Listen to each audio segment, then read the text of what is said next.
Friends, అందరూ ఎలా ఉన్నారు? బాగున్నారా? నేను బాగున్నాను ఫ్రెండ్స్.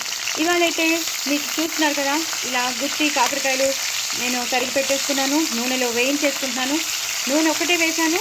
ఇప్పుడు కాకరకాయలు ఇలా ఒక్కొక్క కాకరకాయని మన సైజుని బట్టి పొడుగ్గా ఉంటే 4 వస్తాయి, కొంచెం పొట్టిగా ఉంటే 3 వస్తాయి. సో 3గా 4గా కట్ చేసేసుకుని మధ్యలో ఘాటు పెట్టేసుకుని ఇలా పసుపు వేసేసుకుని వేయించి పెట్టేసుకోవాలి. ఇవి కొంచెం సాఫ్ట్ అయ్యే వరకు వేయించి పెట్టుకోవాలి. సాఫ్ట్ అయ్యాక అప్పుడు మనం స్టఫ్ ఇందులో ఉప్పు కారం కూరేసుకోవాలి. సో అది నేను నెక్స్ట్ దాంట్లో చూపిస్తాను. ఇవి బాగా వేగాక నేను స్టఫ్ చేసేటప్పుడు చూపిస్తాను. ఓకేనా? స్టఫ్ చేశాకైనా చూపిస్తాను, స్టఫ్ చేసే ఆ స్టఫ్ ఏంటో కూడా మీకు చూపిస్తాను. చూసారు కదండి, ఎంతో బాగా వేగిపోతున్నాయి. ఇంకొక 2 మినిట్స్ ఉంచేస్తే, ఇంకొక విడత ఉంచేస్తే బాగా వేగిపోతాయి. అప్పుడు మనం ఇందులో స్టఫ్ చేసేసుకోవచ్చు అనమాట. సో ఇంకొకసారి పెట్టేస్తానండి, ఘాట్లు పెట్టేసుకున్నాను. సో చాలా చాలా బాగుంటాయి. ఇది గుత్తి కాకరకాయ మాత్రం అదిరిపోతుంది. నేను ఎలాంటి మజ్జిగలో పిండలేదు, లేదా ఆ పై తొక్కంతా తీయలేదు. జస్ట్ నేను యాక్టివ్గా నేను చేసేస్తున్నాను. ఎందుకంటే మనకి కాకరకాయలో ఉన్న విటమిన్స్ అన్నీ రావాలి, కాకరకాయలో ఉన్నవన్నీ మనకి రావాలి అంటే ఇలాగే యాక్టివ్గా వండుకోవాలి. కానీ చాలా టేస్టీగా ఉంటుంది. సో ఇంకొకసారి మూత పెట్టేస్తానండి. నెక్స్ట్ ప్రొసీజర్ మళ్ళీ చూపిస్తాను. చూసారు కదండి, నేను మసాలాలు రెడీ చేసి పెట్టుకున్నాను. ఇదేమో కూరపొడి, రీసెంట్గానే నేను మీకు షేర్ చేశాను. కూరపొడి వేయమన్నాను కదా అని ఎక్కువ వేయొద్దు, అది 1 స్పూనే. అలాగే సాంబార్ పొడి 1 స్పూనే, ఇది కూడా షేర్ చేశాను. ఈ 2 పొడులు రీసెంట్గా షేర్ చేశాను, చూసుకోండి. కానీ వేయాలి, బట్ ఎంత వేయాలో అంతే వేయాలి. సో 1 స్పూన్, దీంతో 1 స్పూన్, పెద్ద స్పూన్ కాబట్టి ఇది 1 స్పూన్, సాంబార్ పొడి 1 స్పూన్, కూరపొడి 1 స్పూన్, కారం 1 స్పూన్, ఉప్పు 1 స్పూన్, ధనియాల జీలకర్ర పొడి 1/2 స్పూన్. సో ఇవేమో ఇందులోనే కొంచెం జీలకర్ర వేసేసాను నేను. ఇదేమో ఉల్లిపాయలు సన్నగా తరిగి పెట్టుకున్నాను. తర్వాత ఎప్పుడైతే మన కాకరకాయలు వేగిపోతాయో అప్పుడు అవి కాకరకాయలు తీసేసి ఈ పోపులో జస్ట్ నూనె వేసేసాక, ఈ ఉల్లిపాయలు వేయించేసాక అప్పుడు మనం ఆ కాకరకాయలు వేస్తామన్నమాట. సో నెక్స్ట్ ప్రొసీజర్ మళ్ళీ మీకు చూపిస్తాను. ఇదేం లేదు, జస్ట్ వీటిని ఇలా కలిపేసుకోవాలి. ఈ సాంబార్ పొడితో పాటు, ఈ కారంతో పాటు, ఈ కూర పొడితో పాటు ఇలాగా కలిపేసుకోవాలి. ఉప్పు, కారం, జీలకర్ర, ధనియాల జీలకర్ర పొడి అంతా కలిసిపోయింది. చూసారు కదా, ఇదే స్టఫ్. ఈ స్టఫ్ని నేను ఇప్పుడు ఆ కాకరకాయల్లో స్టఫ్ చేస్తానన్నమాట.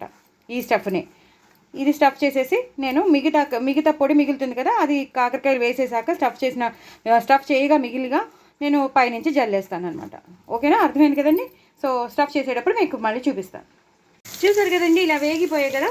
ఇప్పుడు మనం కొంచెం పంచదార వేసేద్దాం. జస్ట్ ఒక 1 స్పూన్ అన్నిటికీ పట్టేటట్టు పంచదార వేసేసి మూత పెట్టేస్తాను. ఒక 1/2 మినిట్ తర్వాత మనం తీసేసి బంద్ చేసేసేయండి. ఇలా ఒక్కసారి కలిపేసుకుని బంద్ చేసేసేయడమే. నేను అలా ఉంచేసాను కాసేపు. తర్వాత ఒక 1 మినిట్ తర్వాత పూర్తిగా కలిపేసేసి అప్పుడు దింపేస్తాను. అంటే అవి తీసేస్తాను. అవి తీసేసి అప్పుడు నెక్స్ట్ ప్రొసీజర్ చూపిస్తాను. ఇవైతే పంచదార పైనుంచి జల్లాలన్నమాట. ఓకేనా? సో నేను ఇలా ప్రతి కాకరకాయ, ఈచ్ అండ్ ఎవ్రీ కాకరకాయ స్టఫ్ చేసేసుకున్నానండి. ఇందాక మీకు నేను చూపించాను కదా స్టఫ్ పౌడర్. ఆ స్టఫ్ పౌడర్ని ఇలా ప్రతి దాంట్లోనూ ఒక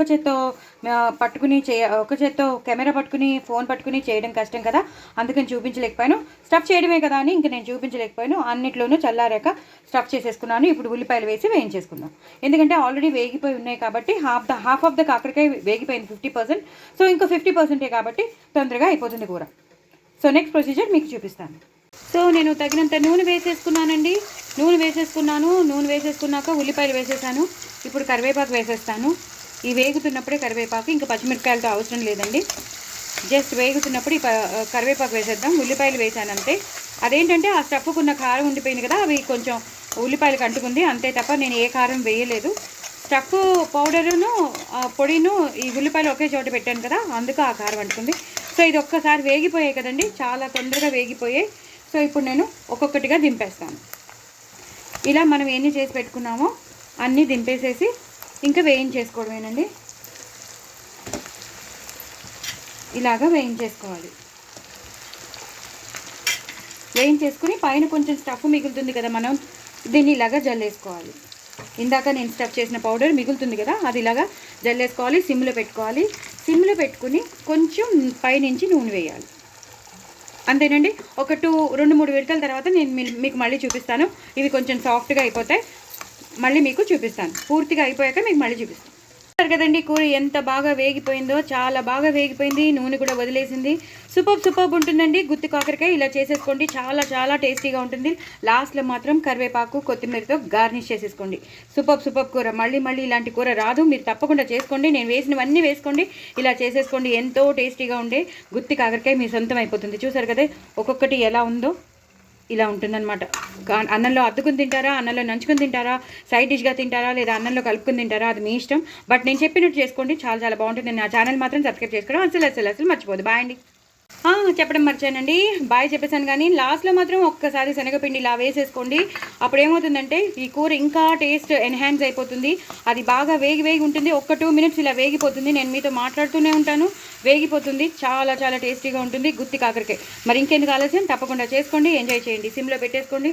చాలా చాలా టేస్టీ అయిన కూర మీకు సొంతం అయిపోతుంది. తప్పకుండా ఇలాగే చేసుకోండి, నేను చెప్పినట్టే చేసుకోండి. ఇంకా అల్లం వెల్లుల్లి పేస్ట్ ఏమీ వేయక్కర్లేదు, నేను చెప్పినట్టు మాత్రం ఇవన్నీ వేసుకొని చేసుకోండి. బాయ్ అండి.